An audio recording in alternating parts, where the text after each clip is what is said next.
আমাদের সামনের সিরিজগুলো আরও কঠিন হবে আমাদের। আমরা যদি প্রথম ম্যাচটাই যদি ধরি, সেই ম্যাচটাই কিন্তু আমরা জিততে পারতাম। আমরা ব্যাটিংয়ে কিছু মিস্টেক করেছি। দর্শক, আমাদের সাথে আছেন বাংলাদেশের প্রধান নির্বাচক হাবিবুল বাশার সুমন। তার সাথে কথা বলতে চাই। কংগ্রেচুলেশনস। এই সিরিজ জয়টা আসলে কতটা গুরুত্বপূর্ণ ছিল? কারণ আমরা জানি যে ওয়ানডে বিশ্বকাপে সরাসরি সুযোগ পাওয়া নিয়ে কথা হচ্ছে। ব্যাক টু ব্যাক 3টা সিরিজ বাংলাদেশ জিতেছে, কেমন লাগছে? ভালো তো লাগছে অবশ্যই। ফার্স্ট মিশন সাকসেসফুলি শেষ করতে পারলাম after first match hiccup. But I think boys came back very well.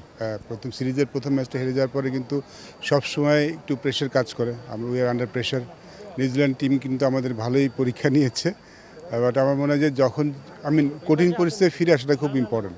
দলটা সেটা করে দেখিয়েছে। I think it's all round performance, যেটা দেখে ভালো লাগছে। বোলাররা ভালো করেছে, ব্যাটসম্যানরা ভালো করেছে, যারা একটু আউট অফ ফর্ম ছিল তারা ফর্মে ফিরে এসেছে। সো ফার যদি ওভারঅল সিরিজটা যদি দেখি, আমার মনে হয় খুব আমাদের জন্য খুব ভালো হয়েছে। ডেফিনেটলি সিরিজ জেতাটা খুব ইম্পর্ট্যান্ট। এখন আশা করি যে আমরা এই জয়ের ধারাটা রাখতে পারবো, কারণ কন্টিনিউটি খুব ইম্পর্ট্যান্ট আমার কাছে। সো একটা ভালো সিরিজ শেষ করলাম, আবার একটু গ্যাপ পড়বে সেকেন্ড সিরিজের অবশ্যই এখানতে আবার আরও প্রস্তুতি, বিকজ আমাদের সামনের সিরিজগুলো আরও কঠিন হবে আমাদের। সো এই সিরিজের এখানেও নেগেটিভ কিছু জিনিস আছে যেগুলো আমাদের কাজ করে আছে। তো আশা করি যে সব কিছু ঠিক করে হয়ে যাবে আমাদের। প্রথম ম্যাচের পরে বলছিলেন যে একটু ভয় লেগেছে, 247 রান বাংলাদেশ ওই ম্যাচ চেস করতে পারেনি। এখন তো বলা যায় যে বাংলাদেশ এই সিরিজটা আসলে ডমিনেট করে জিতেছে, এবং স্পেসিফিক্যালি আপনি একজনের উপর নির্ভর করে বাংলাদেশ জিতেনি, এক এক ম্যাচে এক একজন পারফর্ম করেছে। এটা নিশ্চিতভাবে প্রধান নির্বাচক হিসেবে একটা স্বস্তি দিচ্ছে। অবশ্যই ডেফিনেটলি সিরিজের প্রথম ম্যাচ যখন আপনি হেরে যাবেন, সিরিজ জেতার জন্য বাকি দুটি ম্যাচ অনেক একটু হলেও কঠিন হয়ে যায়। আর এই সিরিজের সবচেয়ে সিগনিফিক্যান্ট বিষয় যেটা ছিল যে নাহিদ রানা ওয়াজ আউটস্ট্যান্ডিং। শরীফুল কিন্তু খুব ভালো বোলিং করেছে। মুস্তাফিজ প্রথম ম্যাচ খেলতে পারেনি, আজকের ম্যাচ ফিরে এসে ভালো বোলিং করেছে। Taskin I think did a good job. ব্যাটিংয়ে লিটন শান্ত ফর্মে ফিরেছে, লিটন ভালো ব্যাটিং করেছে। তৌহিদ যদি একটু পরের দিকে ব্যাটিং করছে, খুব একটা সুযোগ পাচ্ছে না, বা যখন সুযোগ পাচ্ছে কাজে লাগাচ্ছে। তানজিদ তামিম একটা ভালো ইনিংস খেলেছে। তো সোফার সাইফ হাসান একটা ভালো ইনিংস খেলেছে। তো পুরো সিরিজটাই কিন্তু সবাই মিলে ভালো খেলেছে, যেটা সবচেয়ে ইম্পর্টেন্ট। অনেক সময় হয় না একটা সিরিজে একজন দুজন ভালো পারফর্ম করে, বাকিরা অত ভালো করে না। বাট এই সিরিজটা আসলে এমন একটা সিরিজ ছিল যেখানে সবাই আসলে আমার মনে ফর্মে ফিরতে পেরেছে। সেই ফর্মটা ডেফিনেটলি আমাদের পরবর্তী সিরিজে কাজে লাগবে। শুনবে, আপনার কথা রেস ধরেই জিজ্ঞেস করতে চাই, বোলাররা যেরকম প্রতিদিন পারফর্ম করছেন, দল হিসেবে পারফর্ম করছেন, ব্যাটিংটা কি একটুও কনসার্নের জায়গা আছে না? আমরা শুধু পজিটিভ নিয়ে আসলে কথা বলছি, ব্যাটিংটা একসাথে আসলে ক্লিক করছে না। এটা কি একটু মাথার পেছনে চিন্তার খোরাক যোগাচ্ছে? একসাথে ক্লিক করার থেকে আমার মনে হয় যে আমরা যদি প্রথম ম্যাচটাই যদি ধরি, সেই ম্যাচটাই কিন্তু আমরা জিততে পারতাম। আমরা ব্যাটিংয়ে কিছু মিস্টেক করেছি, যে সেট ব্যাটসম্যান আউট হয়েছে। আউট হওয়ার আসলে কোনো সঠিক সময় নেই, আউট হওয়ার সবসময় ভুল। বাট রাইট টাইমে আমরা আউট হয়ে গেছি, যখন পার্টনারশিপ গ্রো করছে তখন আউট হয়ে গেছি। এরকম কিছু মিস্টেক কিন্তু আমরা করেছি, এবং সেটা কিন্তু সোফার পুরো সিরিজে কম বেশি আমাদের হয়েছে।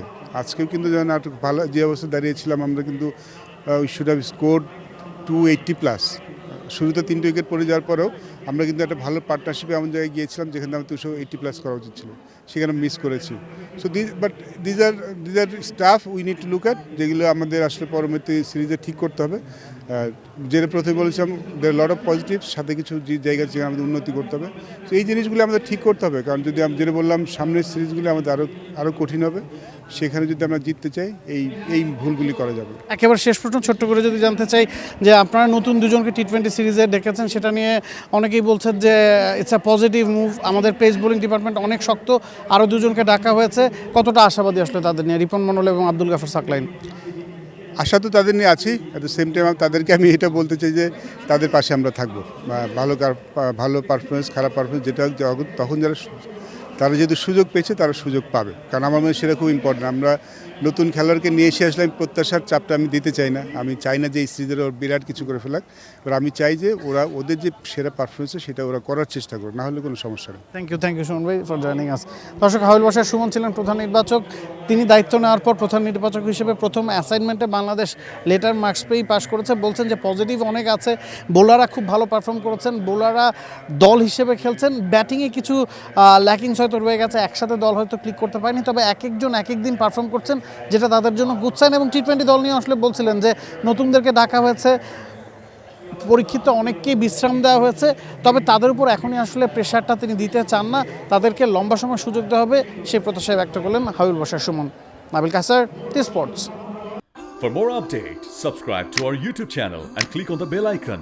Follow us on Facebook and Instagram. Download T-Sports app to enjoy exciting games and highlights. Visit tsports.com.